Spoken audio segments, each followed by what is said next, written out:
അല്ല ഇവന്മാരെ ഇനിയിപ്പോ എന്താ പഠിപ്പിക്കുക? വഴിയുണ്ട്.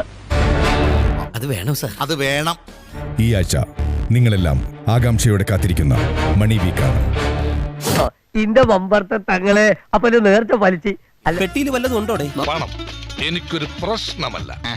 ആദ്യഘട്ടം പണപ്പെരുമഴ. എന്നാ ഇപ്പൊ തന്നെ പോവാം. നീ ഉദ്ദേശിക്കുന്ന പോലെ കാര്യങ്ങൾ അത്ര എളുപ്പമല്ലടേ. നെവിന് ഈ ടാസ്കിൽ പങ്കെടുക്കാൻ സാധിക്കില്ല. എനിക്ക് എന്താണ് ഒരു കുറവ്? നിനക്ക് കുറവേ ഉള്ളൂ, കൂടുതലില്ലാന്ന്. ഓ നിങ്ങള് തറവാട്ടുകാരായി ബന്ധുക്കളായി, ഞാൻ അന്യൻ, എനിക്കിതിലെന്ത് കാര്യം? പ്രതികരിക്കാൻ നിനക്ക് അവകാശമില്ല. ഞാനെന്താ ആഫ്രിക്കൻ അടിമ അല്ല. അടിമയേക്കാൾ വളഞ്ഞൊരു നട്ടലുമായി നീ എന്റെ മുമ്പിൽ നിന്ന് ഓർമ്മയുണ്ടല്ലോ.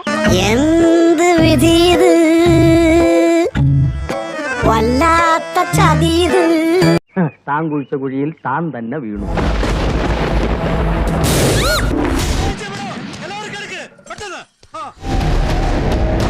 എന്താ പുരുഷേട്ടാ?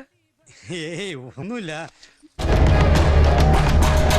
ദൈവമേ, ഞാൻ എന്തായി കാണുന്നത്? ഡ്യൂട്ടി ഫ്രീ ഷോപ്പിൽ പോയ പോലെയല്ല ചേട്ടാ. എല്ലാം ഫ്രീ അല്ലേ? ഇനി നീ നിന്റെ ഡ്യൂട്ടി ഉടയിക്കോ.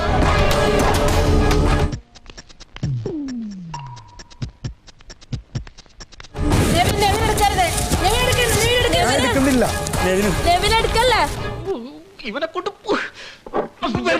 എന്തെങ്കിലും ചൂണ്ടിയില്ലെങ്കിൽ ഉറക്കം വരില്ല അല്ലേ? ഞാൻ അങ്ങനെയായി പോയി. കാണാൻ ഭംഗിയുള്ള എന്ത് കണ്ടാലും എനിക്ക് എടുക്കാൻ തോന്നും.